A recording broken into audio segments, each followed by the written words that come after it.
one person, that scholar, that's saying, oh, it's just an idiom. It's not really saying I am. Your own He, library says the actual Greek rendering is I am. So now I have a question. If your own literature says I am, why does the New World Translation don't use that, but they say I have been?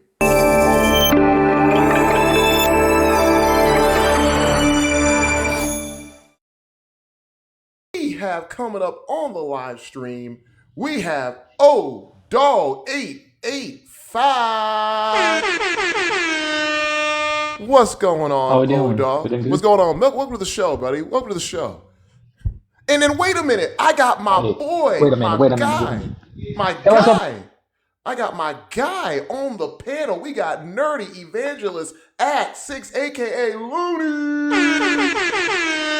What's good, bro? What's good? Yeah, man. It's finna be an episode today. Heck, can y'all hear me? Hey, yeah, man. We can hear you just fine now. Yeah, sorry, I had to leave to do some stuff real quick, but I'm back. Man, man, you're good. You're good. Welcome to the show, man. I understand you're a Jehovah's Witness as well. Sure, how'd you find out? Well, because some people I think someone tagged you in my post about Jehovah's Witnesses. So I would assume you're a Jehovah's Witness, and if I'm wrong, correct me. No, you're good. You're good. All right, cool. So of course, so what's up? What brings you over to the show, brother? Just curiosity. I mean, heard a couple of claims that people like you make that just kind of are interested in what we teach or history and these kinds of things. I would just like to discuss them if you want. Please go ahead. Where you want to start? Whatever you want. I mean, I'm open. Okay, cool. Well, the guy over here says he has the prompt here where he says, "Is Jesus God?" And I firmly do believe that Jesus is in fact God. Of course, I understand from your position, you do not believe Jesus is Jehovah. Right. Yeah. Right. So what makes you think or believe that Jesus is not Jehovah or he's not God? Oh, well, a couple of things. I mean, I have a couple of arguments from some verses, some passages. You also have, I've been studying Greek for quite a while. Also, the Old Testament. So I'm also learning biblical Hebrew. You have some resemblance on what Jesus quoted, what he said. These things that kind of point to him being like really submit to the Father in all matters. I've also heard some of these Trinitarian arguments. I wouldn't say I would section my opinion just on one specific verse, one specific argument, rather on many, kind of stuff that Jesus has said and done throughout the Bible. Yeah, I get with that. Of course, one thing I know from the Jehovah's Witness standpoint is because Jesus submitted himself to Jehovah, then of course that would not make him Jehovah, right? He submitted to the one true God, which was Jehovah, right? Yeah. Of course, I hold to the position that Jesus is in fact God, that he is in fact Jehovah, and that there are things that he could do that only Jehovah or God can do. Are you interested in having that conversation? Sure. Just Okay, sure, that's fine. Well, I got it on here on my screen right here. We'll go ahead and minimize that for just un momento. Now, here's what I would like to say. So I believe that I can show you that Jesus is Jehovah using the New World Translation. I'm not even going to use the Bible. We're gonna go into, since this is a Jehovah's Witness live, I feel like it would be appropriate to use Jehovah's Witness literature. Wouldn't you agree? Sure, go ahead. I mean, whatever Bible is fine with me. I mean, if we at some point need to go into the Greek, I can use either my Interlinear or yours or whatever. I have a couple of Bibles in here. I even have a Septuagint that I recently bought. I'd like to interact with these texts, but if you want to use mine, sure, we can go ahead. That's fine. Make So compared. I'll start this off with one simple question, okay? Sure. When you as a Jehovah's Witness, what is the highest form of honor that you can give to Jehovah? I would say to serve him in the original sense of the word. So, for Right. example, in Matthew chapter 4, verse 10, some people like to say, oh, well, he said to worship God alone. But I mean, sadly, even though I agree with that position, Not only can the sense of worship be like really broad in some senses, but also that's not really what he said. Jesus said immediately. He actually said to serve God alone. And so not only has that been admitted by many scholars to not be applied to Jesus, but also the original word, which is latrewa in Greek, means to serve. What Jesus said is only to be done to God. So I would Right. say to serve him. Right. And do you believe that serving Jehovah does involve things like worship and reverence and obedience to Jehovah, right? Sure. Yeah, okay, cool. So we would agree there that honor does refer, the highest form of honor you get to Jehovah is serving him, worshiping him, reverencing him, obeying him, giving him praise, honor, glory, like all that jazz, right? So, Exactly. right. So I want to go into the New World Translation and let me zoom in a little bit so that way we can see here. Oh, that's much better. So I want to go to, you got your Bible on you, New World, whatever? Sure, whatever one you want to Cool. use. Yeah, so I'm gonna go to John. I'm gonna stay in John. So I'm gonna go to John, John chapter 5, and I want your thoughts on this after what we just talked about. John chapter 5, and I'm gonna start at verse number 19. And let me see if I can zoom in Okay. just a little bit more. Just a little bit. There we go. Oh yeah, that's much better. All right, this is John chapter 5. I'm gonna start at verse number 19. It says, therefore, in response, Jesus said to them, most truly I say to you, the Son cannot do a single thing of his own initiative, but only what he sees the Father doing. For whatever things that one does, that things, or the things the Son does also in like manner. For the Father has affection for the Son and shows him all the things he himself does, and he will show him works greater than these, so that you may marvel. So far, so good. Verse 21. For just as the Father raises the dead, unalive, up and makes them alive, so the Son also makes alive whomever he wants to. Okay, cool. For the Father judges no one at all, but he has entrusted all the judging to the Son, so that all may honor the Son just as they honor the Father. Whoever does not honor the Son does not honor the Father who sent him.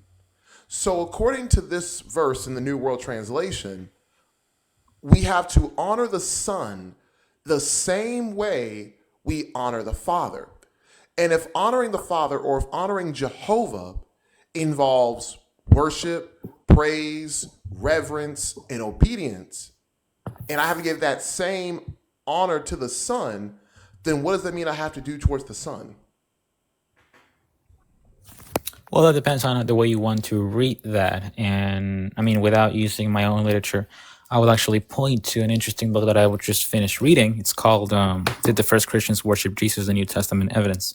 And in there it mentions, and I'm not going to quote, I'm going to rather paraphrase that it was Jesus as the content or the vessel of worship rather than the content of it. And why that is that he many times claimed to be a divine agent. And so as a divine agent, he did have to be honored just the same way as he honored, as one could honor the Father, because that's the way in which one showed reverence to this concept of agency that one could have if he was sent from God. Something similar happens, I think it's in John chapter 8, verse 29. I think that's where he says, I've come in my Father's name to do as he pleases. There's also, I think, a verse in John chapter 5. I don't know if you want to go to verse 43. I think it's in there, Yeah. in which he says just about the same thing. And so if you want to make that comparative, and if your conclusion is that since Jesus asks, oh, well, we must honor him the same way we honor the Father, just to show you that this concept is, in fact, all throughout the Bible, like you to go to 1st of Samuel.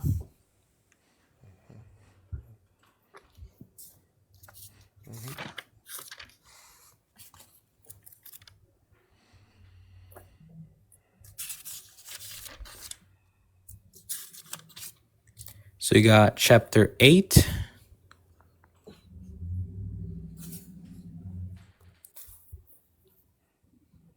If you want to read verses 4 through 7. It says, in time all the elders of Israel gathered. Let me see if I can just do this. I wonder if I can just. Yes, perfect. Thank you. In time, all the elders of Israel gathered together and came to Samuel in Ramah. They said to him, "Look, you have grown old, but your sons are not walking in your ways. Now appoint for us a king to judge us like all the other nations." But it displeased Samuel when they said, "Give us a king to judge us." Then Samuel prayed to Jehovah, and Jehovah said to Samuel, "Listen to everything the people say to you, for it is not you whom they have rejected, but it is whom they have rejected as their king." Right, That's it. perfect. That's it. So That's it. I think that, yeah, it's pretty much. So I think that when you read that passage, you can conclude that since people were consciously rejected Samuel in the physical manner, and then God goes on and says, "Well, they rejected me." Actually, I don't think you would conclude that Samuel is Jehovah, right? That would be blasphemy. So why that is because this concept, if you can even look it up in the Jewish Encyclopedia of Religion, is that from that time all the way to the first century, that was a common part of the culture, also based on those scriptures, that you're a divine agent, you're someone who claims and is in fact sent by God. The people are to treat you the way that they treat whoever sent you. And so with God, of course, it's a lot more serious. And so I think that's a plausible reason that there are other scholars, in fact, like the one I just pointed out to you, that feel like that is the most likely reading, that the reason Jesus said that is because many times before he was already claiming to be, in fact, a divine agent. And of course, with divine agents, you have to treat them as the person who sent them, in this case, God. You could also read that in essence, well, of course, what you just did, that if he is asking for the ownership that the Father has, that must be because he is God. So I think that we can leave it a little more to interpretation, but I feel like this is respectfully, it's the most likely reading concerning the context, the historical context of their time. Very good. Awesome. So this is what I will say to that. While all that is good and all that is great, the truth of the matter is this. If Jesus is just acting more than as a divine agent, then he would be considered no more than just another prophet. Because we see throughout the prophets, they were agents too. They spoke for God. They were representatives of God. They spread the word of God. But nowhere do we see someone who spoke and acted on the behalf of God say, "Honor me just as you honor God." Jesus says, in order for you to honor me or honor the Father, you have to honor me the same way you honor the Father. Not in an essence of, well, the Father sent me, so you got to give me some respect. That's not what Jesus said. He's comparing his honor to the same honor that Jehovah has. And no other prophet ever says this. And we just agreed here that honor, when it comes to Jehovah or when it comes to God, deals with worship, reverence, obedience, praise, honor, and glory. So if all those things are given to the Father or Jehovah, and Jesus says you have to honor the Son the exact same way you honor the Father, then the only logical conclusion from Jesus' words is we have to give him the very same praise, honor, glory, reverence, and obedience that the Father gets or Jehovah gets. That's the claim he's making. Sure. And I mean, I completely agree with you when you say that Jesus is, of course, doing something different and more special and more exalted than the other prophets because no other prophet said so. Now, again, I feel like that could also, in an extreme case, be rendered as an argument from silence, because just because they didn't say it doesn't mean they didn't. For example, you have this example with Moses and the she bears. You have these kids, or it also could be young men that insulted this person, and now no one, by their own authority, could send birds to kill those children.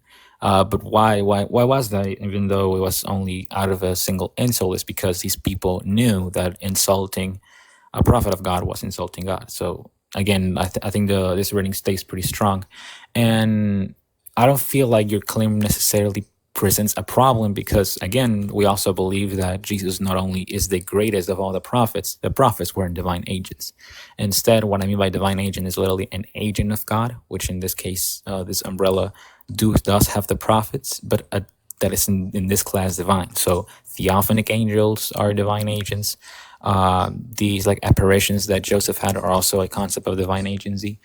And we also believe, of course, that Jesus was greater than all the prophets. And so I think that the fact that believing that along with the rest of Scripture, what it says about Jesus, just kind of solves that issue. I mean, again, I respect that interpretation, but I feel like there's not a lot to carve out in the text that isn't solved by the historical context. And also, like I said, I can have the book right here in my library. So if you want me to check out the quote from the scholar, he's in fact a Trinitarian, but this book is actually pretty good.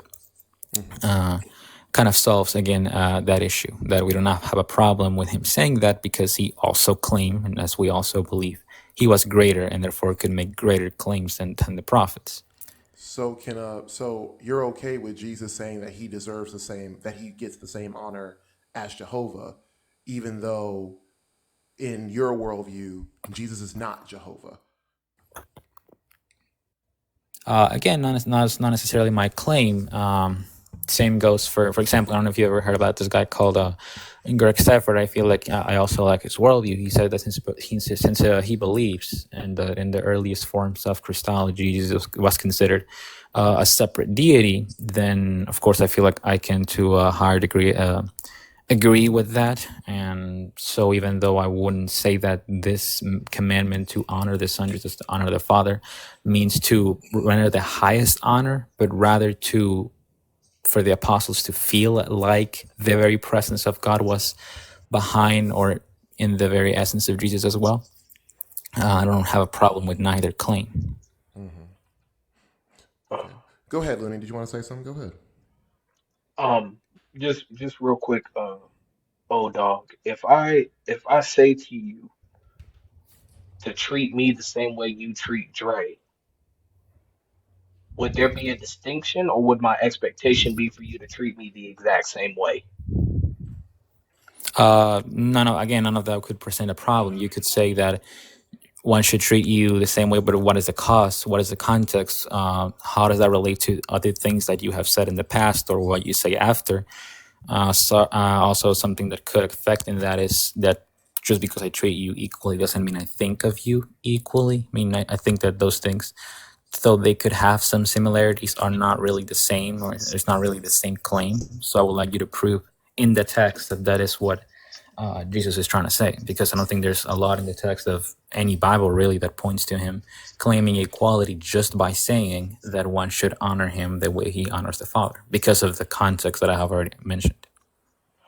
Well, the reason why I asked is because if anyone says treat me the same way you would treat your mother, right, or someone close to you, it is, at least in this particular context, Jesus is equating himself, making himself worthy of the same honor that Jehovah receives. So Okay, that's that's so when that's someone when essentially why I'm asking. Because if that's essentially not what Jesus means, then the wording would be different. I mean, that's regarding whether how you want to read the text. Like I said before, if that's your logic, then I don't think there are a lot of real world examples that would work. For example, there are a lot of fathers who really take it very personally when someone offends their son. So a father might tell someone else, well, you better treat my son the way you would treat me. Doesn't mean that like the son is like in any way or shape or form equal, especially if you're talking about a toddler or a teen comparing to an old man. So again, like I asked before, if you guys could show me where in the scriptures or what part of the text points to his reference or commandment or request to the apostles of honoring or respecting the son just as they honor the father, proves or makes a claim of equality, because again, they're by definition not the same thing. Right. So I would show you that based upon Deuteronomy 6, verse 13, which says, Jehovah your God, you should fear him. In him you should serve, and by his name you should swear. Would you agree that serve is is synonymous with honor? Not quite the same thing, but I Okay. mean, Are they you want closely? to make it in the Yeah, I'm sorry. Go ahead. I don't know. I mean, like, even though it's not really the same, like I said, there are many senses of worship. The word alone in Greek for worship is proskuneo. Again, Proskuneo, the yeah. same book which I'm mentioning. It's applied to Daniel. It's applied to Moses. It's applied to many, many things. Even the term God Himself, that could be rendered capital G God, Elohim in Hebrew. It's Right. applied again to Moses in Exodus 7:1. And the house of David is said to have an all Elohim, and so it depends on what context are you applying the word worship to, and whether that context that you're referring to is the context of when the Bible was written. So I would say that even though they have a similarity, they're not really the same thing. It falls under a broader sense of things. Sure. So when we look at, again, Deuteronomy 6:13, it says to serve Jehovah. Does serving Jehovah include worship? Sure. Okay. Can I worship or serve Jehovah while also serving and worshiping something else? Well, again, depends on the sense of worship. I think like you We're, only talk, we're talking about serve we're talking about God. we're talking about Jehovah. That's what we're talking about. We're only talking Right. about Jehovah. So if So I if if I serve and worship Jehovah, can I serve and worship anything else like I serve and worship Jehovah? so you only serve Jehovah, right? Right? You And only serve and you worship Jehovah, right? So no one else is supposed to get that serving worship other than Jehovah, right? you're talking about the word latreo as No, I'm serve? talking about. Sure, only I'm, Jehovah. yeah. Okay. So here, serve. Okay, serve worship. That's fine. L'Israel. That's fine. Then we go back again to what I said earlier with John 5. If Jehovah in Deuteronomy 6:13 deserves the honor in the service and the worship, and he's the only one. He's the only one that deserves that gives that. Jesus says that same thing that you give Jehovah, you give to me. That's what Jesus is saying. We know that honor encompasses worship, reverence, serving, praise, and glory because what the Old Testament points to. It points to serving and honoring God or honoring Jehovah. In worship, reverence, and obedience is implied in that. There's no other way you can honor and serve Jehovah without worshiping him. So if Jesus says to honor me the same way you honor the Father, then that means because the Father gets worship or Jehovah gets worship, then the Son gets worship too. He gets served too. So where does Jesus say serve me in that exact word? He does not Because have to. I, Yeah, I can ready, I can I ready. can agree and I can accept that Jesus says Mm-hmm. worship me, because the word worship in this context, in the biblical context, can have like a whole bunch of meanings. There's also, again, many examples in the Old and the New Testament in which people are worshipped in the sense of the original word. Now, Right, proskuneo. the word Proskuneo. serve is like a lot, like the word serve is like a lot more specific to God only. So if you can tell me where Jesus said worship me, well, that would be fine, even though again that would be a little hard to find in the Gospels. But if you want to find me, please, where he says serve me, that will be great. Right. So you're not going to see an example or verbatim out where Jesus says, worship me. He doesn't have to. But we do see many instances within the Gospels that show that Jesus was in fact worshiped in the same way as Jehovah.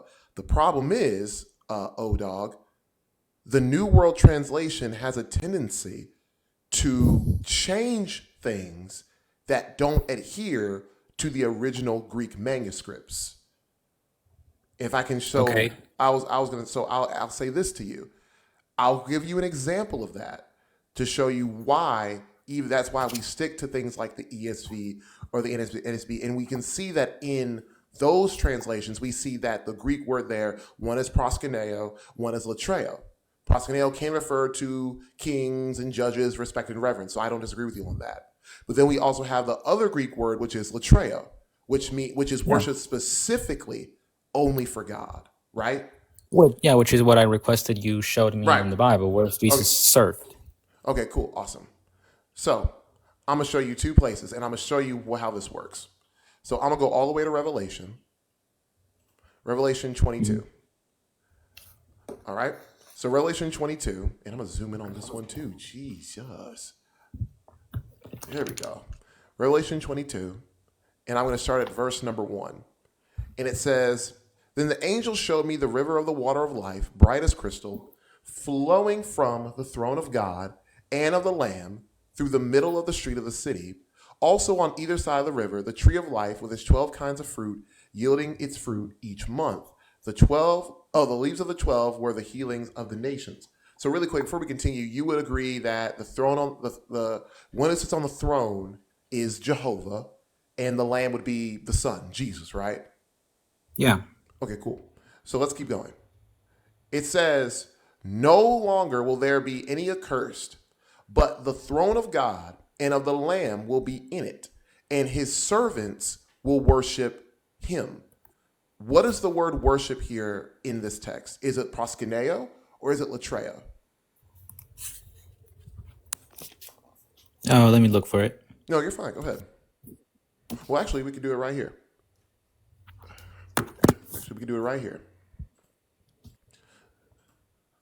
Let's see. There we go. So Revelation, let's go all the way to Revelation.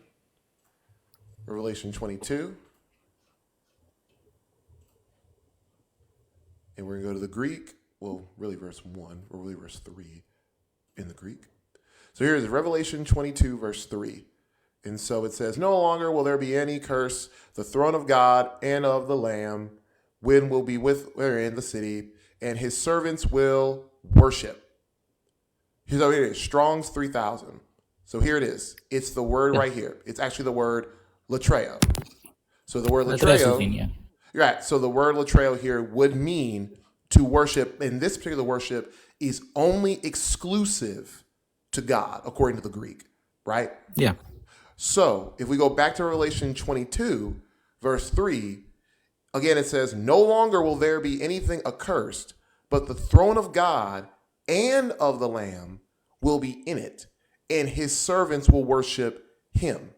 So according to this text, who is being worshipped in this text? Who is getting worship that's exclusively designated for Jehovah or God?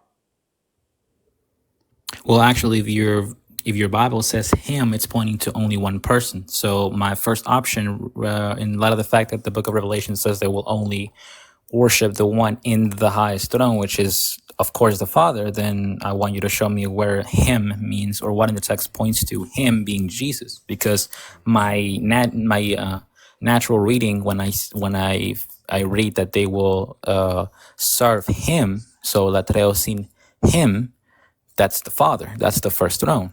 The same way that it cannot be a single throne, because I say I want your money and your friends. I'm not saying that y'all share the same money. It can be a different one without being plural and implicit. So when I hear him, I'm thinking of God. So can you please show me in the text where it says that him refers to Jesus? Yes. If you go, so you're familiar with Greek. You're familiar with the Greek grammar rules, right? Relatively, yeah. Are you familiar with the nearest antecedent rule? Where is it? You mean where is it? In the text. Are you asking what it is or where is it? No, I'm asking like what it is. Oh, gotcha. So here, let's look it up real quick, so I can tell you better.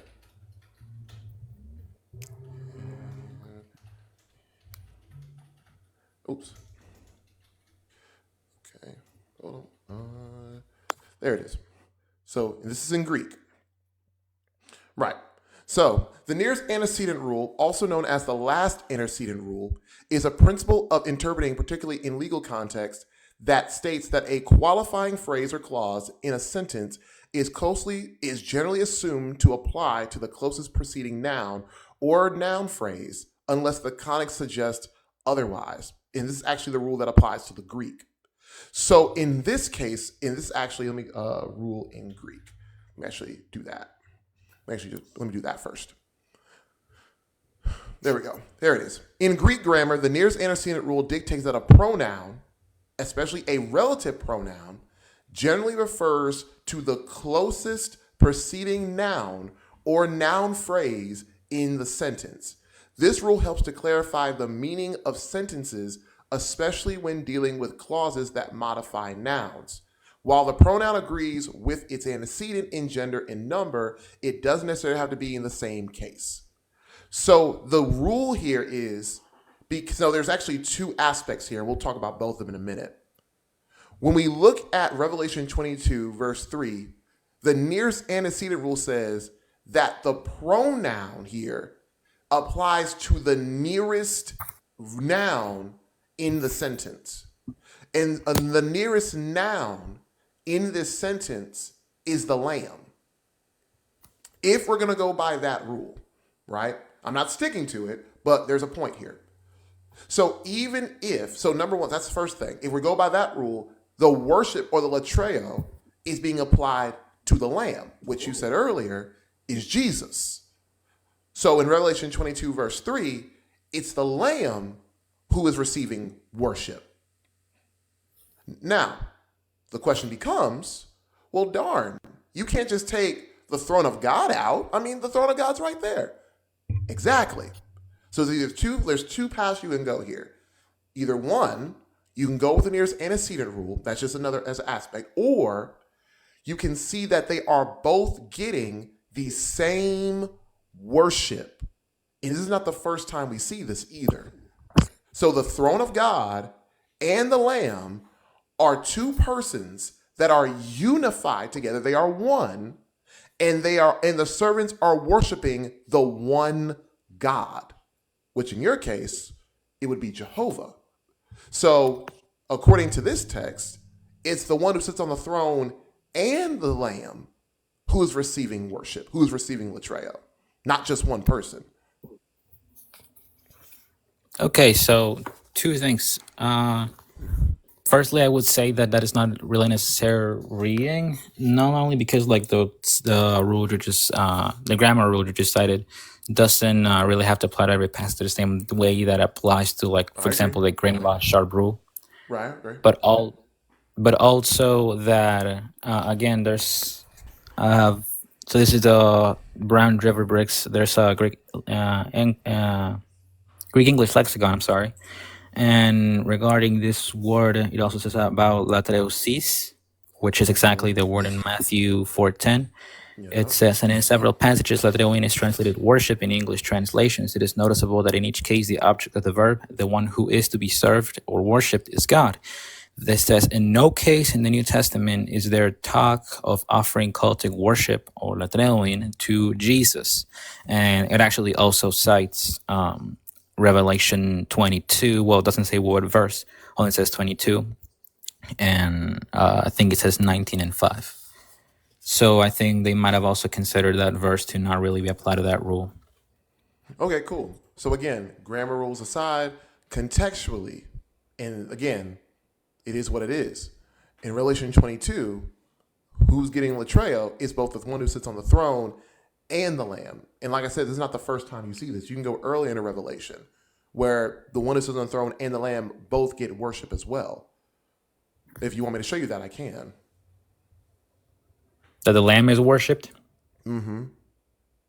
In the same chapter and then in the same past book. chapter? In Revelation Okay. 5, to be precise, actually. So in Revelation chapter 5, because we see here in Revelation 22, he's receiving worship. In Revelation chapter 5, we're going to go down to scroll down, and we're going to start at verse number. Let me see. Yep. So I'll go here. So I'll start at verse number. Where do I want to start? This is a good chapter. I'll start at verse number 6. And it says, "And between the throne and the four living creatures and among the elders, I saw a lamb standing as though it had been slain, with 7 horns with it, and 7 eyes, which are the 7 spirits of God, sent out into all the earth.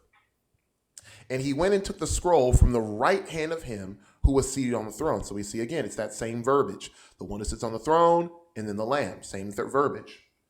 "And when he had taken the scroll, and the 4 living creatures and the 24 elders fell down before the Lamb, each holding a harp and golden bowls full of incense, which are the prayers of the saints. And they sang a new song, saying, 'Worthy are you to take the scroll and open its seals. For you were slain by your blood, you ransomed people for God. For from every tribe and language and people and nation and you have made them a king of priests to our God, and they shall reign on earth. Then I took and I heard around the throne and the living creatures and the elders of the voice of many angels numbering myriads and thousands, saying with a loud voice, worthy is the Lamb who was slain to receive power and wealth and wisdom and might and honor and glory and blessing. Again, it's these terms that should only apply to Jehovah, but Jesus is getting these same things that Jehovah gets. And then verse 13, and I heard every creature in heaven and on earth and under earth and in the sea and all that is in them saying, to him who's, watch this word, watch this verbiage, to him who sits on the throne and to the Lamb be blessing and honor and glory and might forever and ever. And the four living creatures said, amen. And the elders fell down and worshiped. We see this exact same verbiage earlier on in Revelation. The one who sits on the throne and the Lamb both receive worship. Go ahead. Okay, perfect. So, like I said before, I don't have a problem with that because, in a sense, worship can apply to many things. If you talk about the cultic worship, then again, the passage is very specific. The one regards the hymns sang to Jesus is, again, some of the council works I've already cited say that that's like the only instances in which Jesus seems to have been rendering of cultic devotion. But you also have the fact that it's not very specific who they are worshiping. Wait, You have like a lot of Let me say. Wait, I heard something. You said cultic. Like cultic devotion. Like, so are you saying people worshiping Jesus because they thought he was God? Not necessarily, like I've already said. Some of these books specifically said that such notion wasn't known in the Bible. Well, the problem is we do see it in the Bible. The problem is, again, the New World Translation takes that and changes it. The manuscript Actually, the reading is exactly the same. We don't really change that at all. And also, even if they did, I would have already catched on because I normally tend to check the Greek texts. In the Gospel, for example, we only render it as did obeisance or honored because the immediate context doesn't really point to people recognizing him as God, but rather recognizing him again as either an agent or someone with might. And we're not the only ones who say that. Actually, in a book called Truth in Translation, there's a great grammarian who actually regards us with the most points by having rendered this the most accurately, and he said that the literary context doesn't point to them recognizing him as God. Okay, so here's what I want to do really quick. I'm gonna just do a side note. I'm gonna put a little pin here. I'm going to show you how the New World Translation deliberately changes what the original Greek says. And I'm going to just use one verse to do it. It is Jude chapter 1, and I'm going to just read verse 5. And it says, and I'm going to start at verse number I'll start at verse number 4. It says, my reason is that certain men have slipped in among you who were long ago appointed to this judgment by the scriptures. They are ungodly men who turn the undeserved kindness of our God into an excuse for brazen conduct and who's proved false for our own owner and Lord Jesus Christ. So far, so good. Verse 5. Although you are fully aware of all this, I want to remind you that Jehovah, having saved a people out of the land of Egypt, afterward destroyed those not showing faith.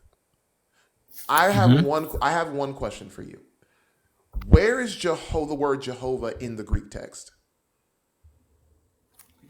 It's not in there. It's a quotation from what the author of Jude is trying to say. If your concern is that some manuscripts say Jesus, that's a matter rather of textual criticism. A lot of Bibles don't have that, and they specifically tell you. I have both the Westcott and Hort text.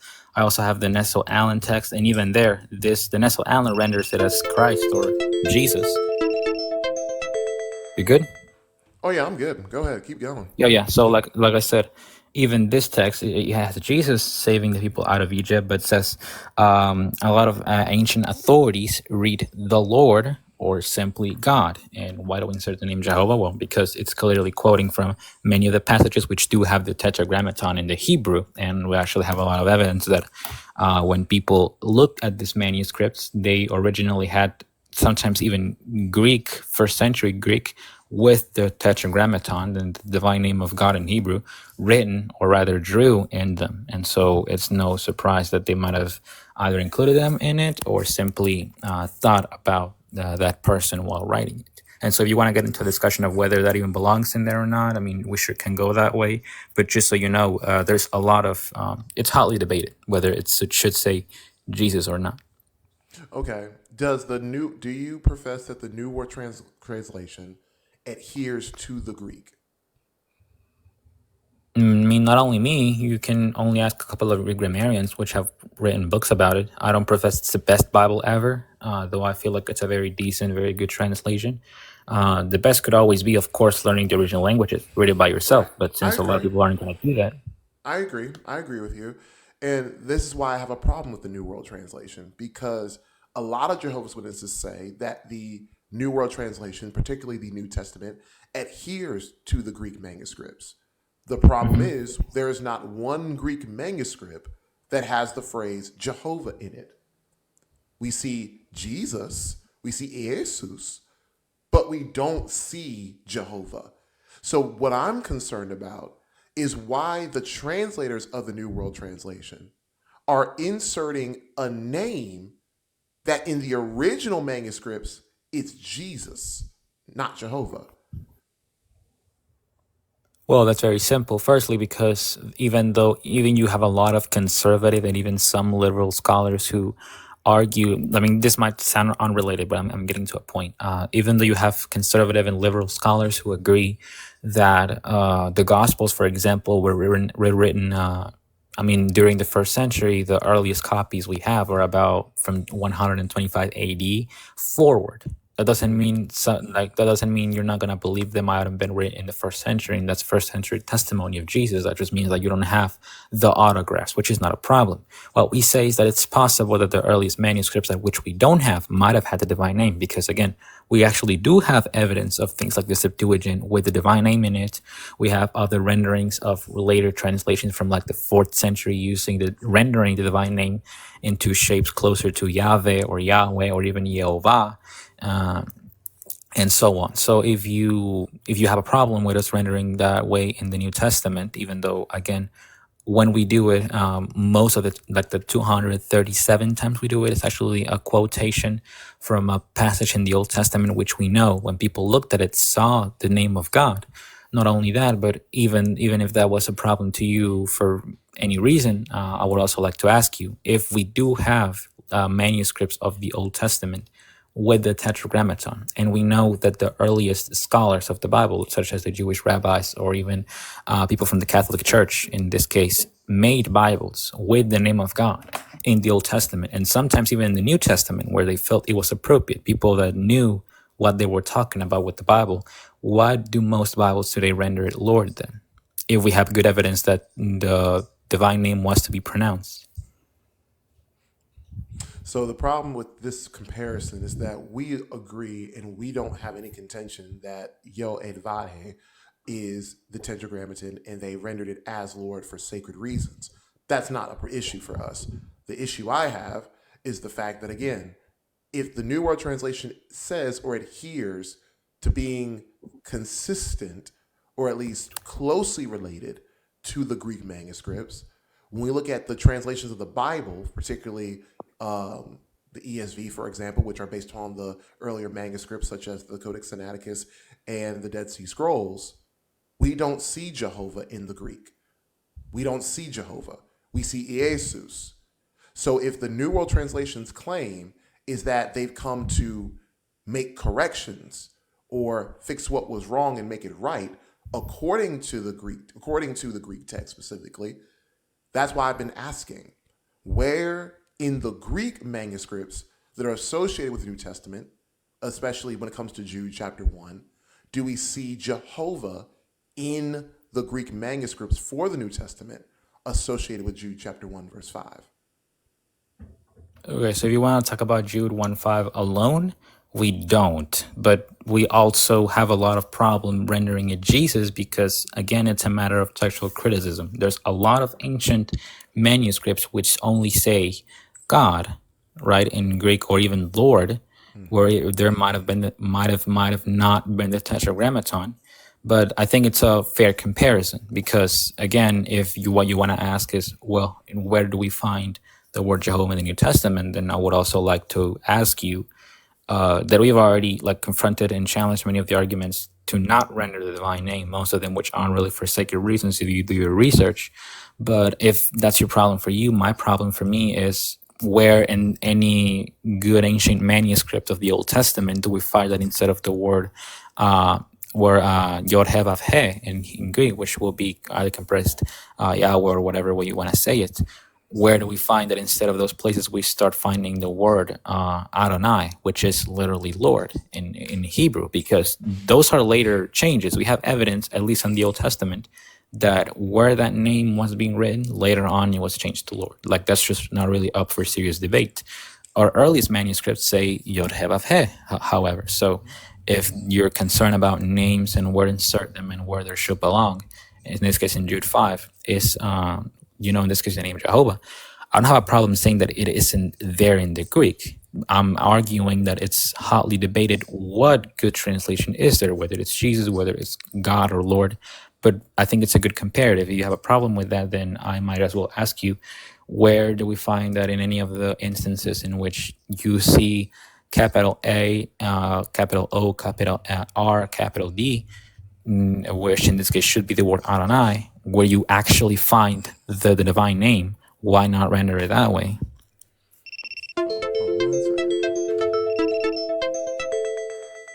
Don't you just love when TikTok be weird? Say that last part one more time. I'm sorry. The thing went off. No, it's fine. So again, if your problem within this textual criticism thing is that we don't necessarily find the word Jehovah in there, I don't have a problem admitting that, even though, again, we have some good reasons to believe that. Not only would my first point be that it's, again, more of a decision of the translators to add that in there because we're not really sure. We also have a lot of reliable manuscripts which doesn't say Jesus.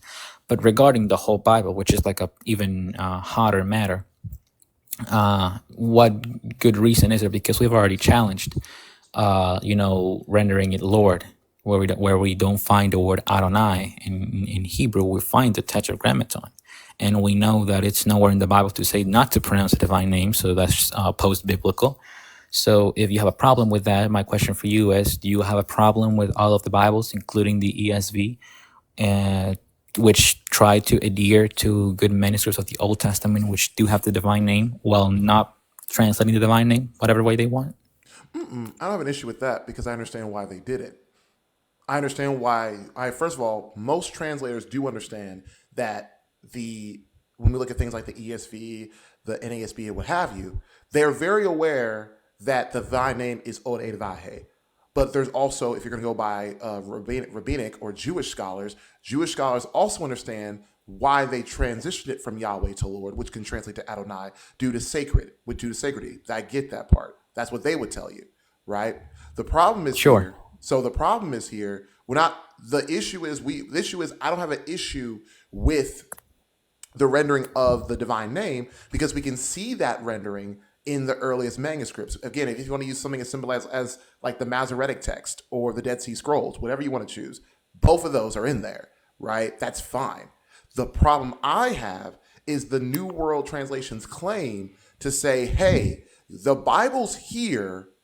The claim is they took out the name Jehovah, and so we're gonna right a wrong by putting Jehovah back where they believe it should have been. And these were one of those places in Jude chapter 1, verse 5. And like I said, if the New World Translation's claim is that they are the ones that truly adhere to the Hebrew and the Greek, in this case, the Greek, the fact that we don't see Jehovah's name in the Greek, but the New World Translation says they adhere to the Greek, there's a disconnect there. And we see here, even we go as something simple as Bible Hub, when we have the Greek, we have the Greek translation. That's not Jehovah, that's Jesus. So literally, if we're going to actually go by what the original Greek says, it doesn't say that Jehovah having saved a people. It said Jesus saved a people out of the land of Egypt. Well, the problem is, if we're going to be consistent with the text, we know the only person that saved the people out of Egypt was Odhedvahe. It was Yahweh. It was the Lord. It was Adonai. It was Jehovah. So Jude chapter 1 verse 5, based upon the original Greek manuscripts, makes it extremely clear that Jesus is Jehovah, which goes back to what we were talking about initially. Jesus is Jehovah for the simple fact that according to the Greek, they understand and they recognize that it was Jesus who was Jehovah, who is Yahweh, who saved his people from captivity in Egypt, according to, as you can see in the book of Exodus. So that's kind of where I kind of go, there was clearly a agenda that was trying to be pushed when it comes to the rendering of the New World Translation. Okay, and I mean, once again, if that hasn't become clear enough, it's not really a matter. I mean, let's completely take the name Jehovah out of the question, right? Because again, clearly Jude is referring to passages in the Old Testament when it's referring to God. But let's take the divine name out of the question for 1 second. We're not sure that this is the original rendering. In fact, you go to have a Bible right here, which is actually a parallel Bible. It's like 4 Bibles in one, and you have even more specific information if you go to Jude. It tells you that 2 out of, for example, about 1,000 manuscripts that we have from the 2nd to the 3rd century CE have this rendering that is Jesus instead of just Lord or God. So 2 manuscripts out of many, let's say not thousands, but just hundreds, right, is still not a very good textual critic you can make if you want to render it that way. So even if you feel like the rendering Jehovah isn't justifiable, I mean, I can sure agree with you, but I don't feel like that's no longer your premise, but rather whether Jesus should be in there, which I don't think it should, because again, this is not my Bible, this is not my literature. I'm looking at a Bible that's completely alien to me in that sense. And right here it says that's 2 early manuscripts read Jesus, but we have many early manuscripts that don't say it. And I don't think my question is completely. So those 2 manuscripts. So let me ask you this: so those 2 manuscripts that have Yeshua or Jesus, what are those dated? You can look it up. I mean, it doesn't necessarily say right here. Oh, it doesn't say when they were dated in the source that you brought up. In this Bible, no, it doesn't. Then okay, cool. So the thing One of about them it says like some manuscripts say Jesus, like the other ones elaborates and says it's 2. It's 2.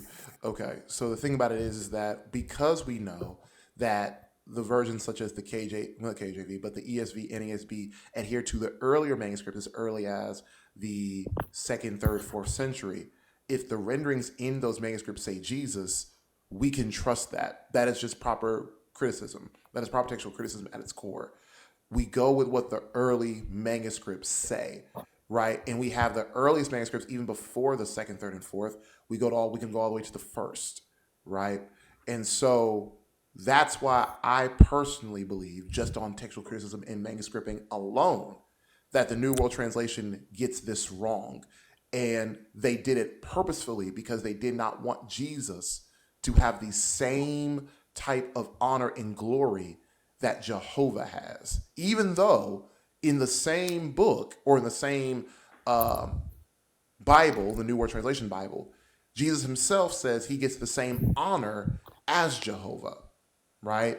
So that's kind of why I believe, even using the New World Translation, that you can also make a case that Jesus is also Jehovah, even using the New World Translation, which the purpose of it was not to show that Jesus is Jehovah, which is kind of a interesting thing not to show, considering the fact that, again, we have the Bible, that predates that predates the New World Translation that adheres to the earliest manuscripts, and the New World Translation comes in and says they got it wrong. Let's make corrections, but then the corrections don't adhere to the actual Greek manuscripts.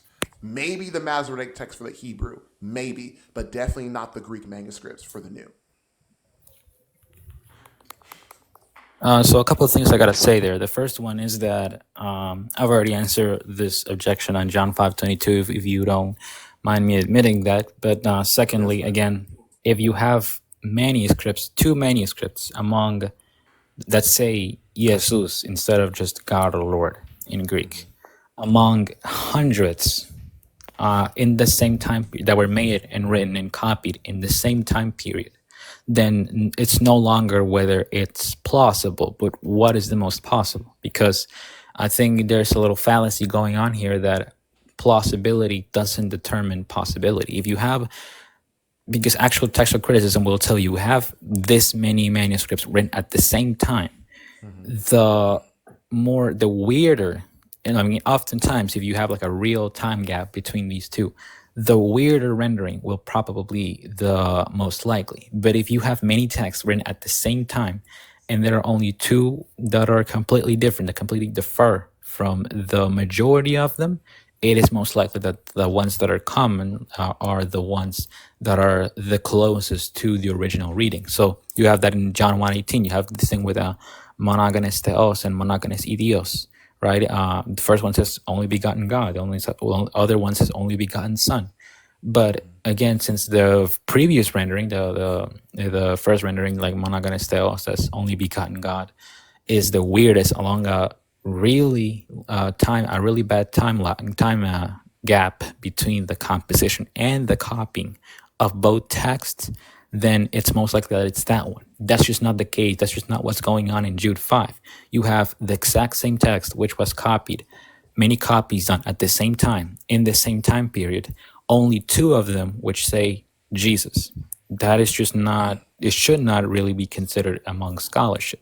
And I don't think, again, I would defer also in the reason of removing God's name from the Bible, because one, you have a lot of evidence. Like we have a lot of evidence of previous Bibles before the KJV specifically using the divine name. That's one. And secondly, there's actually a pretty interesting case that regarding the RSV, in which a woman reading Psalm 23:1, where it says Yahweh Elroy, which Yahweh is my shepherd.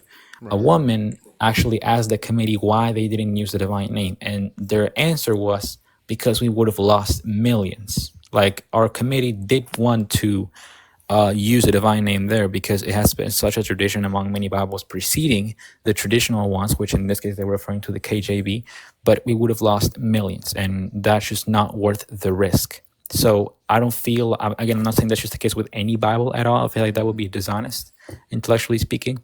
But we know that there are big committees for big Bibles, which just don't do that for the reasons one might think. And also, even if you say it's a tradition for the sacred of the divine name, then I would also argue that's just post-biblical, because there's just nothing in the Bible. I mean, of course, you have the commandment of to not blaspheme against the name of God, of course. But I don't think that should have been taken to the extent to which it is taken, that is not to pronounce it, because we have many examples. The Psalms alone were to be sung. And in those, you have like the divine name over and over and over again. The prophecies of Isaiah or Ezekiel or Daniel, which were to be repeated in synagogues, had the divine name. And even then, there was the commandment of not adding or taking out or altering the words of the Most High. So again, I just don't feel like that, as well as very biblical to not pronounce the name of God.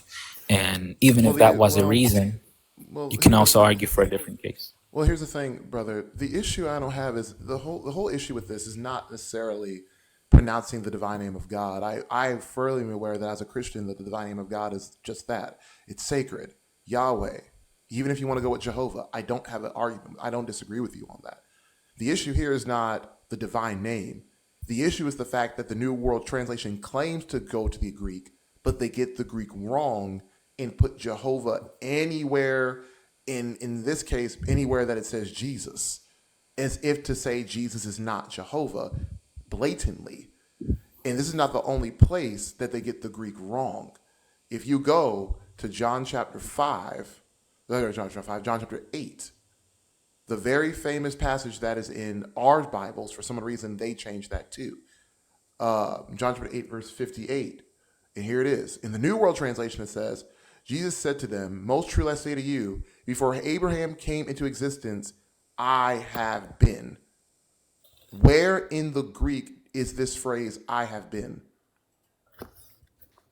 Okay, if your concern is the Greek, so two things. If your concern is the Greek, then before answering this that you're saying in John 8:58, Yes, sir. please go to the NIV if you can access it right now. If your Now, concern is the Greek, go to the NIV. sure, absolutely, 100%. I have no issue with this either, though, because I got you. Just go ahead and go. What is this? On 8:58. You want to go? No, actually, to Colossians 1:15. Wait. Okay, so you don't want me to go to John 8:58 for NIV? No, I will answer that later because again, it's a matter of time. Well, I would kind of, while I'm here, I kind of want to show this again. Truly, I say unto you, Jesus answered, before Abraham was born, I am. So even in the NIV, it says I am, but in the New World Translation, it says I have been. So I think we should stay here. And again, I think it would be better to ask or to answer, where is the phrase I have been in the Greek? And I know some Joe's when it's translated as I will be, right? So where is that in the Greek text? Where's the phrase I have been in the Greek text? Again, I will answer that gladly because again, there's a pretty good answer for that. But since, like you say, your concern is what the New World Translation has done with the Greek, I would encourage you go just for 1 second, just like a very brief case to Colossians 1:15, because there's a pretty interesting detail in there that I also disagreed with that I think you should also be concerned for, because millions are reading this Bible and I haven't heard anyone complain about So this. it's Colossians 1:15. The Son is the image Right. of the invisible God, the firstborn of all overall creation. What's wrong with Over that? or off? Over all creation. Even Over? Okay. Yeah, and I know, and here's why I know what you're going to say. There are other translations that say he's the firstborn of creation. Same thing. That's actually not hard to figure out. Okay. So Either way it says, so either over all creation, firstborn of creation, they both mean the same thing, considering what verse 16 says in the Greek, which says, for in him all things were created in the heavens. okay, but I'm and not. on the earth. Just 1 second. So, Just 1 second. Go ahead. Because I'm not really asking what the verse next. I mean, I know your objection again, but we're not talking about whether it's the same or how you interpret it. It's how you interpret it. I mean, just to leave a comment, most scholars agree that firstborn literally means firstborn. But regardless, that's not what I want to talk about. Whether you think it's the same or not, the genitive article is this. It's the singular feminine genitive article that possesses the word kitiseos, right? And it says it right here. Actually, have the Nestle Allen text.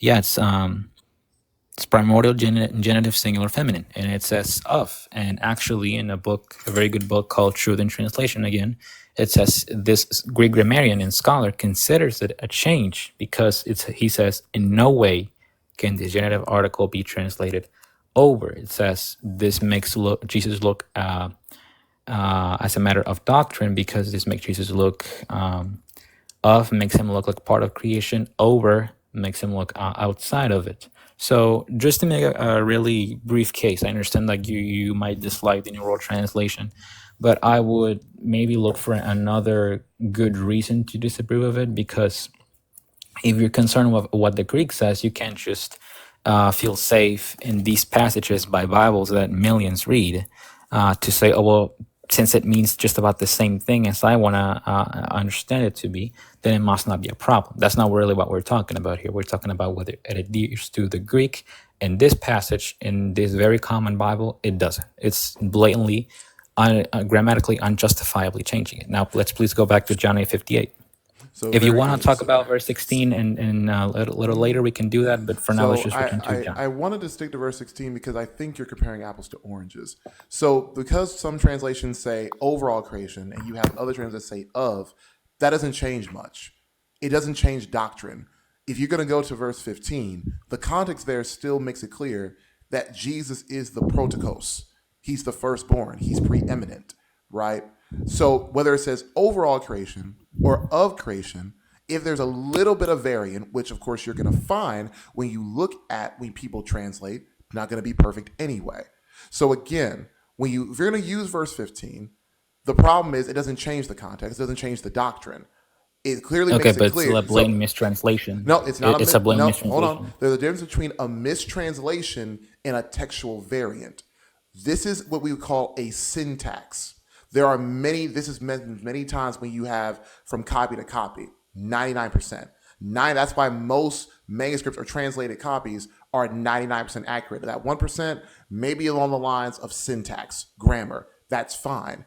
It doesn't change the doctrinal standing of what's happening in this case, Colossians chapter 1, verse 15, because the whole point of this text, as you can see here on the screen, is the supremacy or the preeminence of the Son of God. That's very different. So hold on. That's very different than when you go back to John chapter 8, verse 58 in the NIV still, and it says, before Abraham was, I am. And then we go into the New World Translation that also claims to adhere to the Greek, and it says, I have been. So I want to ask you, according to the Greek, which phrase fits which phrase fits the original Greek? I am or I have been? Okay, again, it's not really a matter of textual criticism. I feel like you're just kind of changing the No, subject in this place. It's I still a promise you. Yes, blatant. yes, If yes, you want to, it is if a you now want to talk about this here Colossians 1, now this here respectfully this here is clearly tampering. This is clearly tampering. Unless okay, you can show me in the Greek text the phrase I have been versus I am. So I really want you to, if it's true, if the New World Translations claim is true that they adhere to the Greek and they translate from the Greek translation manuscripts, whatever as a whole, where in the Greek manuscript does it say I have been versus I am in our Bible? okay. Now, again, I will show you for just 1 second, but let's get the record straight. That's still a mistranslation. But let me It's read to not you a something no. real quick. Please stop. No, stop. It That is is. not. That It's is a not. genitive article. Okay. It means Okay. of. Okay. So according to scholarship, does syntax errors really make a error in terms of doctrine? Okay, so can you please show me a manuscript in which it doesn't use the genitive article? That's not my point. Okay, That's okay. not my point. If you heard Then let me, me read to you about John 8:58. I'm about to answer it actually. okay. Go ahead. John 8:58. So go ahead. It says a quick glance at Smith's Greek grammar reveals that we are dealing with in John 8:58 is a well-known Greek idiom, the pertinent entry section 1885 and verse tenses, which states the present when accompanied by a definite or indefinite expression of past time is used to express an action begun in the past and continued in the present. The progressive effect is often used in translation. Thus, I have been long and I am still wondering. That's an example. And it says, it follows, right? Because that's a quote. I think you can see immediately that this entry applies to John 8:58, where the present verb eimi is accompanied by an expression of past time, prin Abraham genestai. It is clear the translation of the 9 versions, because he's comparing Bibles where it says I am, we are comparing, are familiar with this idiomatic aspect of Greek verbs because they usually translate such expressions accurately into correct English. There are 2 examples, John 14:9, where it says, for this much time with you I am, and John 15:27, from the beginning with me you are. In both these passages, all of the translators we are comparing translate the present tense form of to be, I am, you are, as have been because of its relation to an expression of past time. This is exactly the same grammatical construct as found in A58, where these same translations suddenly ignore the larger grammatical construct of and have and am. Thus, Bratcher, which is a translator himself, in the TEB, rendered John 58 as, before Abraham was born, I am. The answer is theological bias. This is a Greek grammarian, by the way. And you said, who is that? Jason David Bedun. Okay. And you also have, now I know you also have a Kingdom Interlinear translation, right? Yep. Okay. Can you read that? Can you read that rendering for me, please? And you want me to read it in Greek? Yes. Matter of fact, I can read it in Greek if you want. Yeah, that's fine. I'm actually going to pull it up right here.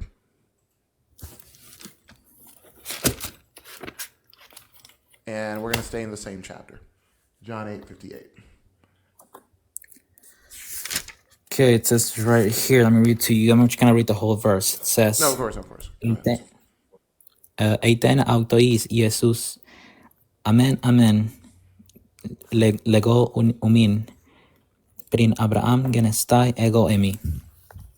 So, what does that Greek phrase ego emi mean? What I just read to you. No, it doesn't. Even in your own Yes, it literature. is. I mean, the guy's just setting an example. He's a Greek grammarian. He's just So here's explaining the problem. what's going so on. here's the problem. I'm using your interlinear to prove this point. By the way, you read one. So am I. I mean, so yeah, and I'm reading it to you. It doesn't say before Abraham became I have been. The linear says I am. okay, and again, that's a Greek idiom, as the author just explained. It's not a Greek idiom. This goes all the way back, according to the Greek Septuagint, ego emi, which is the same phrase that was used for Yahweh in the Old Testament. It's not an idiom, so the scholar got it wrong. And this is and this here is according to your translator. You have one person, that scholar, that's saying, "Oh, it's just an idiom. It's not really saying I am." Your own library says the actual Greek rendering is I am. So now I have a question. If your own literature says I am, why does the New World Translation don't use that, but they say I have been? Okay, so that's fine. I mean, I don't know. So which one is right? Just one moment. Hold on. Which one is right? Is it I have been, or is it ego emi? I am. Which one? It is the exact same. I mean, I don't know what to say to you. Let's say it's not. According to the Greek, it is not the same. Let's say it's not a Greek idiom. Sure. I just gave you an entire grammatical explanation of what's going on in there, and you're not answering that. So can you please answer the grammatical objection to what I just said to you? Let's say it's not an idiom, okay? Even though it is, and this guy's a Greek grammarian. He should know what he's talking about. Let's say it's not, right? Let's say he got it wrong. Even though he's a professor to this day in university, he should know what he's talking about. Professors would get it wrong too, so that's whatever. They can, but you haven't proved to me that they have. So can you please give me a grammatical defense on what I just I did prove them. I used your own source. Every single Greek manuscript is going to have the same thing. How you translate it is what this guy is arguing. So can you give me a good grammatical defense on what I just quoted? So here's the problem here. The problem is you're saying that ego emi is not the right translation, but your own literature says it's the right translation according to the Kingdom Interlinear. So you can't translate everything literally. Like, that's just not the way that translation works. So again, that's the problem. Why is your library, your kingdom literature, using a phrase that should not be there when associated with the Greek? When the scholar that you brought out said that's not the right word. But your library says that's not what he said. He just agreed that our rendering is the best. Okay, I just proved it to you. Okay, your rendering is the best, as in the New World Translation. It's not me that says it's the scholar that says. Okay. You haven't answered my. I am answering it, but I'm using your literature, and I don't think you're responding to that. He's saying that your rendering is the best. Bible. Your rendering is the best. Your rendering's the best. In the New World Translation, it says, I have been. In the Interlinear, it says, I am. Simple thing. Which one is correct? Okay, I don't know what the average persons that tries to like talk to us obsession is with using our own literature. For starters, I'm not even, I mean, I have my Greek interlinear, but I also have another interlinear translation with me. So whatever translation is fine. I'm not arguing that one has to be or the other. Again, I'm It's in your just library. showing you. I mean, it's fine. It's fine. It's fine. Whether you want to take another text, which I have, because again, I like to do secular research, or you want to take my interlinear, that I don't think you even know how translation should work, because I've been using you don't the translate Greek. everything as it is. You're showing again, You don't right?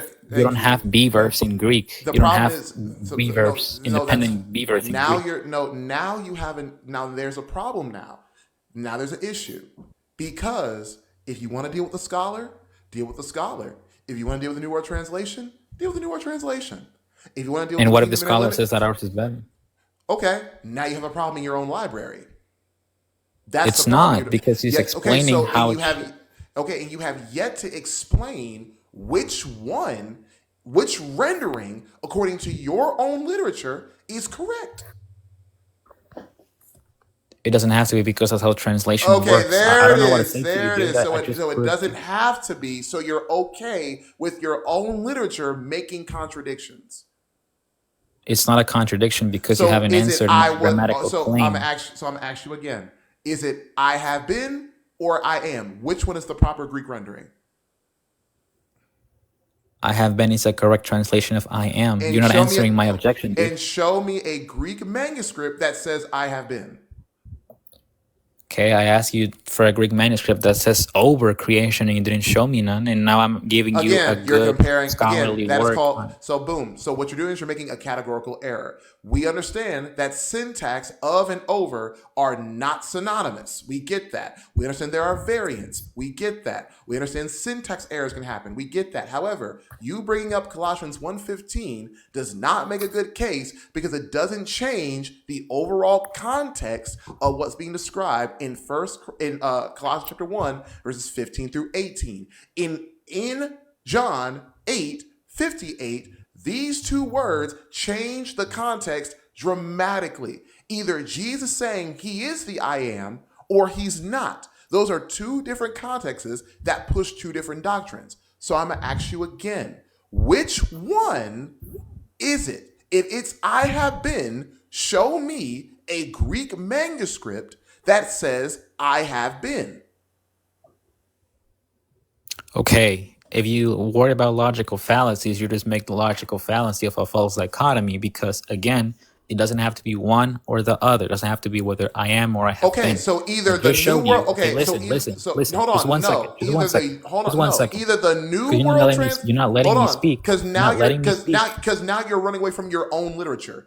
Either the I'm new not. world because hold on. Either the I'm new fine with world it. Just let me explain what I just told you. hold on. Either the new world translation got it right, or the kingdom interlinear got it wrong, or the kingdom interlinear got it right, and the new world translation got it wrong. Both of these cannot both be right if they both render two different words that both adhere allegedly to the same Greek manuscripts. That's not how that works. You cannot have two different words to mean the same word. In this context, Actually, you can. That's how translation works, again, buddy. either it's ego and me, or I have been, or I will be. Matter of fact, they say it's three of them. So according to your literature, is the kingdom interlinear wrong for rendering John 8:58 as I am? Okay, it doesn't seem like you understand how translation works. And I just quoted a passage in which it's giving you a grammatical defense on why I should be translation that, and you're not answering my question. You're not answering my objections. I mean, you're not answering my question, dude. Buddy. I heard what the scholar said. And here's Then the answer thing. it. Cool. And I am answering it. He's saying what? That it's an You're idiom. not. Okay, did you hear what I said? If I said if he if I said if I gave you a grammatical defense, you give me a grammatical response. cool. I am. If you I'm even and know I how I am. trans. Here's the irony. I am giving you a grammatical response. I'm using Okay, your what is it? literature to provide a grammatical response. Your scholar It's said not that whether it's my literature or not. It's whether So here's the what thing. should be So translated here's as the thing. what. So let me just ask this: is the kingdom linear wrong for rendering it as I am? Just yes or no? No, none is wrong. I Okay, just okay, explained okay, to you okay, why. wait. Okay. So there was nothing wrong with the kingdom linear rendering of I am. Why don't we see I am in the New World Translation? Because an interlinear translation will give you literal word for word, while a So wait, translation so make wait, everything coherent. wait, wait, wait, wait, That's wait, how a wait, translation works. wait. So the New World Translation does not adhere to the literal word for word Greek. No Bible can. You realize that, right? You do understand that there are translations that do adhere to things word for word and thought for thought, right? The KJV, ESV, They NASB has can't do it anything. 100%. They I can't do it agree. 100%. Listen. I totally agree they can't do it 100%, but it's a good 99. So if you're saying the New World Translation doesn't adhere a literal word for word according to the Greek, then that means the New World Translation got the Greek wrong according to textual No, if you criticism. translate it as So what it why? is. So why didn't it translate it as I am versus I have been? Okay, if that's your problem, then why doesn't John, in the same book, John 14:9 and John 15:27, Please don't both of them run render it? from John 8:58, brother. It's the Why same did grammatical. It's the no? It's same grammatical not. course. It's the Why same did grammatical course. It's the same words. It's listen, the same ego and me. By listen? Because now you're running now. Because you've seen that in your own literature, it doesn't help you. If I am was the literal word for word rendering according to the Greek, and the New World Translation makes the claim that it adheres to the Greek, why didn't they keep I am? That's my only question to you. If the New World Translation is the word of God that is textually correct, at least 99%, 99. I'm not asking for it to be 100. At least 99. Why did they not keep I am? Why did they render it as I have been when that does not fit the Greek text? Please answer. You can unmute, but please answer, please. Sir, please. This is the problem. This is the problem. because it's an idiom. I just said it. According to the linear, it's not an idiom. That's what we're It is saying. a literal translation word for Your word. scholar. Okay, But so when that you means it's not an idiom. That means it's not an idiom. Your scholar that you quoted got it wrong. Otherwise, you're contradicting with the scholar, with your linear, and the New World Translation. You got to figure out which one is what, man. No, all of them agree. Greek. All of them agree. No, because no person, if they do actual textual criticism, looks at I am and says, oh, this is just an idiom. No. Most Greek scholars, which is funny that you quoted one, say that the phrase I am, ego and me, even if you want to go into the Greek Septuagint, points to Yahweh. It's not an idiom. That's why Okay, in our Bible. can you show me a liberal scholar or a textual critic which says that it's supposedly like saying he's God? Because this guy's a Greek grammarian. I'm showing you he's not necessarily a liberal scholar. I'm pretty sure he's a Christian, but even there he says that it's an idiom. He just gives a whole explanation with quotations saying that it's an idiom. That's how you translate it. The leper man said, "I am," so he's not God. And these translators understood that, so why changing it on these in this specific passage is what this author is asking, and you're not answering. I already told you that the So what solution I'll is do, because it's a question. got you. So let me go here. Matter of fact, while I'm doing this, let me do this here. Yeah, I see you, Looney. I'm gonna let you up. I'm gonna let you up. Got you. I So mean, go ahead.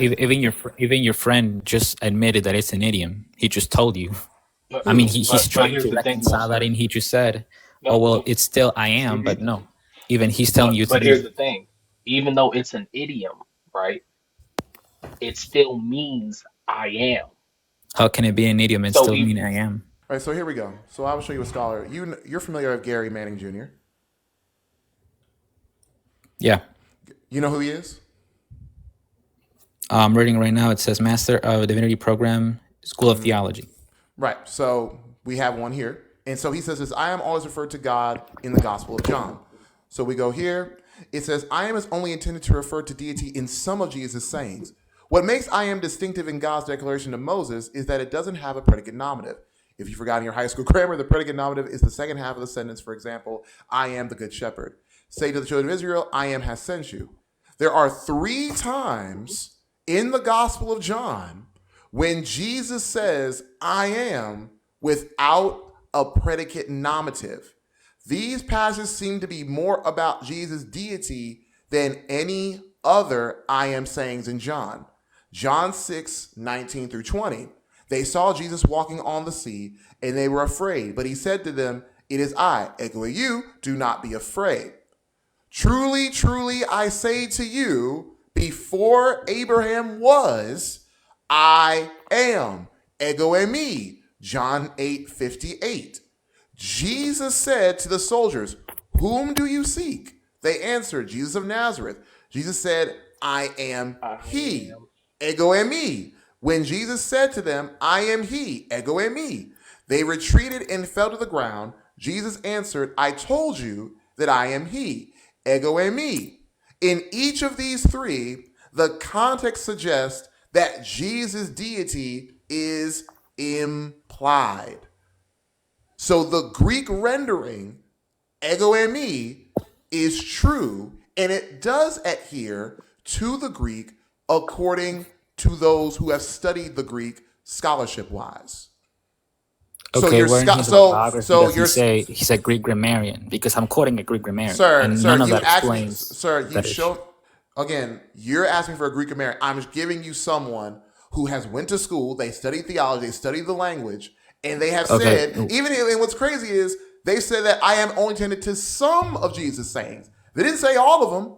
They said some of it's them. equally wrong. That doesn't prove anything. So can you show me where he is a So Greek now grammarian? so Because why none wait of that wait so why answers is he what wait I so just why is objected. wait so why does he have to be a Greek American? Why does he have to be that? So this scholar isn't good enough for you?